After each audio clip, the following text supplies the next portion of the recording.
Thanks for joining me in this video about Path of Exile.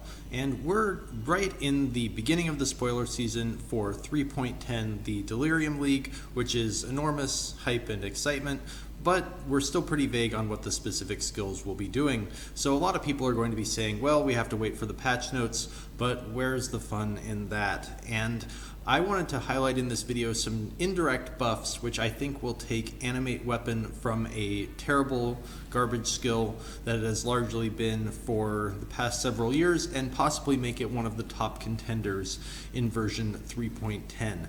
So in this video I'll be talking about why I think Animate Weapon has high potential. I'll look at some of the past attempts to make this underwhelming skill work and why those have failed, and then look at what a build for 3.10 using Animate Weapon might look like. To understand why it is that Animate Weapon has a lot of potential to be good, it helps to take a step back and understand what it is that makes a Path of Exile skill powerful and highly regarded in the first place. And I'm going to call that effective DPS, which is much more important than what your tooltip or even your path of building DPS is. And I'll define your effective DPS is your time spent doing damage with the skill divided by your total time in a map, and then multiply that by your actual damage while you are dealing it. That's kind of abstract, but what does it mean? Well, melee skills where you have to run up and hit each monster individually, you're spending a lot of time where you're running around and not actually doing damage.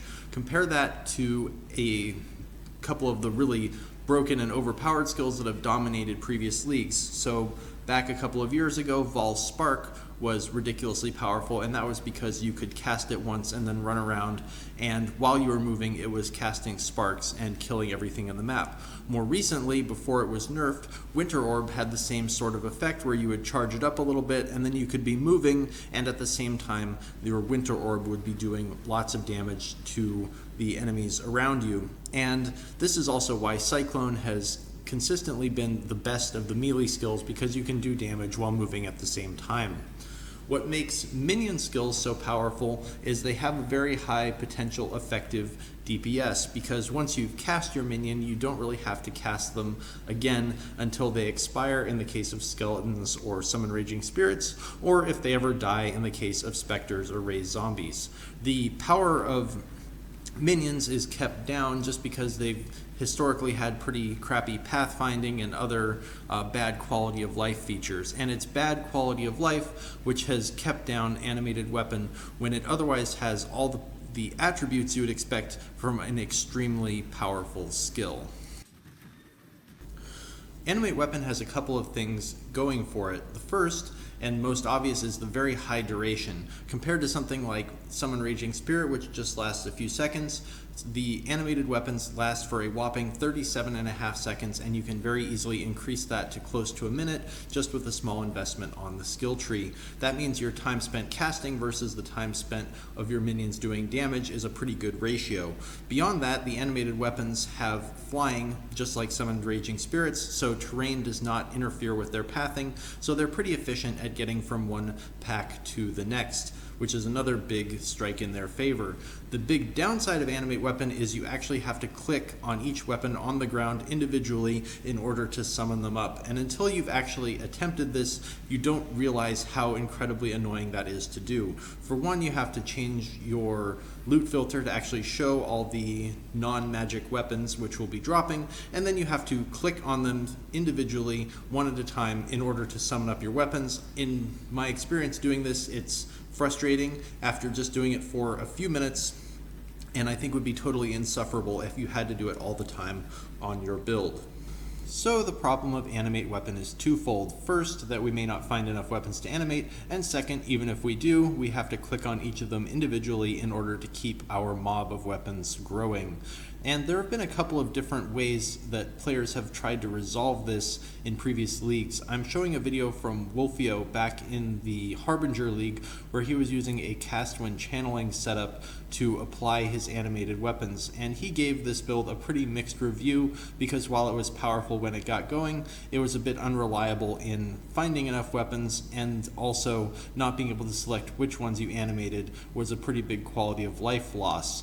The other way that more modern leagues have dealt with this is with the Chains of Command unique, which has a pretty unique build around all of its on its own, because you can have your animated guardian summon animated weapons for you. The downside is that because this triggers on kill, if you run out of weapons at the time you head into a boss fight, you're pretty much out of luck. And also, just because you have to have an animate guardian, if you run into bugs or just high damage spikes that cause your animated guardian to die, you can be out a pretty large amount of currency if you made an expensive animated guardian. But happily, in 3.10, I think both of the main issues of animate weapon have been resolved. Here's the footage that we have from 3.10 as of yesterday, and you can see the player casting Bladefall and then using the weapons that it leaves behind for animate weapon. This functionality was added for the new skill Blade Blast. We don't really care about that. It's mostly just about having weapons to animate at our demand. The thing is, do we really want to have to cast a Bladefall and then cast our animate weapon right afterwards, especially if we also are thinking of casting offering skills or curses or so on to boost our damage? We probably want to automate it wherever possible, and I've thought of a couple of different ways that you could automate this combination of casting Bladefall to generate weapons and then using animate weapon to make yourself your little army. So I'll start with a few that I think are less viable and then get into two that seem like they would actually work pretty well. So the most obvious way you could automate this is if you just put together a big cast while channeling links, so you could have Cyclone, cast while channeling, Bladefall, animate weapon, and then just 2 damage supports. The problem is that you're giving up a lot of your damage in this way, and you're effectively only having a 3-link worth of damage on your animate weapon to go and kill stuff for you. So even if you're using a supportive weapon like the Scourge, seems like an underused weapon that would be kind of cool in this setup, I still think you're giving up a lot of damage to do it this way. Another way to automate the combo would be in a Poet's Pen setup. So if you put your Bladefall or Ethereal Knives into the Poet's Pen and then had a cast on crit setup going in your main 6-link, so maybe you have Barrage, cast on crit, and then animate weapon, and then your Poet's Pen is casting Bladefall all over the place. I think the issue for this is, after trying to put together a skill tree, that trying to get your crit high enough on the Poet's Pen Barrage skill, you're not really taking any nodes that are going to have synergy with your minion skills. So while I think this is possible, I wouldn't be all that enthusiastic about trying it. Another way you could attempt to solve this is with the Null's Inclination Bow combined with Asenath's Chant Circlet. So if you put your animate weapon in the bow and then you have your Bladefall in the Asenath's Chant Circlet as you're attacking with the bow, then you are casting Bladefall, and then whenever you kill something, you're casting animate weapon. The only issue I see with this is you're still dependent on killing stuff, so you could use the Writhing Jar flasks to be able to kill some worms on demand, but at that point you may as well just be using the pretty well tried and true Chains of Command, because that works just as well if you have stuff to kill. And really that's the problem we're trying to solve, is we don't want to have to be killing enemies in order for our little skill combination to be working for us. With a few of the ways that I think won't work so well knocked out of the way, the two that I think have the most promise are also some of the simplest. The first would just be to use the Kitava's Thirst helmet, because the cost on animate weapon is pretty high. I was noticing as I was just playing around with this test respect build in 3.9. So I think having over 100 mana cost on it would be pretty easy to do, and that also allows you to automate casting something like your offering spell, maybe a curse, maybe a desecrate, whatever, in addition to the Bladefall, to be able to cast your animate weapons on demand. And maybe you're still casting at a few weapons on the ground, you're not generating 100% of your weapons with the spell, but it seems like it would also make it pretty reliable, even though the lower casting speed is pretty annoying and you'd need to gear around that pretty hard. The other way would just be to have in your helmet craft on trigger socketed spells when you focus. You can focus every 8 seconds, and so that gives you enough ammunition, I think, to keep your animated weapons up during a boss fight. And you might be wondering, after I'm kind of winding down this video, why all this effort into this skill?